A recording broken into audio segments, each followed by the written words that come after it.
Boa noite, eu sou a aluna Sara Alves Pereira Moura, e eu curso bacharelado em Inteligência Artificial e eu vim apresentar o meu jogo da velha.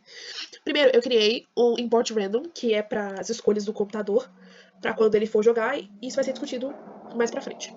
Primeiro, eu criei uma função que criasse o desenho do tabuleiro, a estética dele, aqui, que ele ficasse uniforme, para que essa matriz ela ficasse organizada para que o jogo seja executado. Logo em seguida, eu criei uma função para as possibilidades de vitória do jogador, que é o usuário, que no caso somos nós. Então, eu criei uma matriz que tivesse as vitórias horizontais, as verticais e as diagonais, que estão todas aqui, ó, as horizontais, as verticais e as diagonais. Aí eu criei um for, se o vetor estiver dentro da vitória, ele vai ser basicamente desse jeito, que são as possibilidades aqui. Então, ele vai retornar para a vitória se ele estiver dentro dessas possibilidades aqui. E a mesma coisa eu fiz aqui. Só que para a criação de um código em que o PC, a máquina, fosse extremamente eficiente e ficasse muito mais difícil, quase impossível, do usuário vencer, e para que a máquina pensasse de uma forma humana, eu criei dois fors que organizassem, que enxergassem as possibilidades de vitória na posição e preenchessem e fizessem uma estratégia para que eles preenchessem. Aí, logo, eu criei essa variável cantos, que são os cantos do jogo da velha, que é 0, 2, 6 e 8. Né? E aí, logo em seguida, foram os cantos livres, porque esses são os cantos que tem e esses são os livres. Ele começa com nenhum canto livre. O código começa sem nenhum com todos os cantos livres, no caso, né? Perdão. E aí eu criei um for C em cantos que fosse tipo assim: se. Criei um if logo em seguida, mas com um se o tabuleiro não tiver escolhido nenhum canto e o ser humano também não, é para a máquina pensar primeiramente em escolher os cantos livres. É para fazer uma escolha aleatória dentro dos cantos, porque a estratégia humana é que os cantos sejam escolhidos primeiro para que haja uma possibilidade maior de vitória. Logo em seguida, eu criei uma variável que tivesse os livres, né? As outras sem ser os cantos e sem as partes mais livres, que seriam, tipo assim, sem ser esses daqui, no caso o 5, o 4, o 1, o 3, o 7.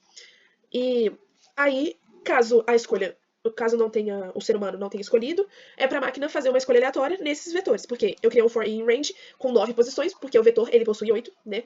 1, 2, 3, 4, 5, 6, 7, 8, 9, contando com 0. Então, ele foi criado um for in range com 9 espaços, né? Dizendo assim. E após isso, eu criei a função do jogo da velha, que é para mostrar o tabuleiro, que são os números que poderão ser escolhidos, que é 1, 2, 3, 4, 5, 6, 7, 8 e 9, que são os 9 números. Qual vai ser o símbolo que vai representar o jogador humano e o símbolo que vai representar o computador. As jogadas, elas começam com 0, porque ele vai contar a quantidade de jogadas de cada um. E isso a gente vai perceber o jogo ativo sendo true. Aí, pra começar o código, pra começar o jogo, a aparência dele, eu escrevi jogo da velha impossível. Então, e dizendo quem eu sou e quem o computador é. Ou seja, você é o X, aí ele pula uma linha, o computador é o 0. E ele cita, eu criei uma variável também que dissesse os números válidos, porque se você digitar um número maior que 9 ou menor que 1, ele não vai contar porque ele não tá ali dentro da matriz, né? Então é 1, 2, 3, 4, 5, 6, 7, 8, 9.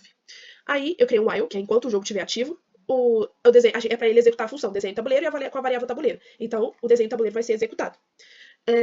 Aí temos a entrada, que foi a. Aí temos a entrada, que foi o input de escolher uma posição. Como não é para ser um número com valor, ele não precisa do int. Então é para escolher como é uma posição e não um valor inteiro. É para você escolher de 1 a 9. Se a entrada não tiver entre os números válidos, ele vai pedir para digitar de novo o número de 1 a 9. Né? Logo, eu criei outra variável de escolha e um se, que é se a escolha da pessoa e da máquina for a mesma.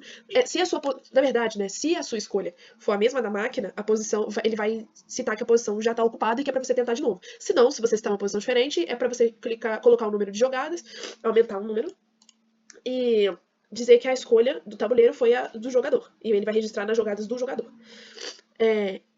Aí, logo para finalizar, eu criei um if, que é se a vitória do tabuleiro for se a função de vitória for executada, né? Ela for igual a 1, se ela for executada, é para dizer que a pessoa venceu, que você venceu. Então o jogo ativo vai ser false, que vai terminar a jogada. O else é que se o número de jogadas for 9 e essa função do desenho do tabuleiro sempre executando, no caso, né? Se as jogadas forem 9 e não tiver nenhuma vitória, vai dizer que deu velha. E o jogo ativo vai ser false de novo, então significa que acabou. E Senão, o computador vai pensar, vão ter as jogadas, e se a vitória foi executada do computador, ele vai printar que o computador venceu e o jogo vai acabar. A mesma coisa dando velha. Essas são, no caso, as possibilidades de vitória que você tem aqui dentro desse jogo.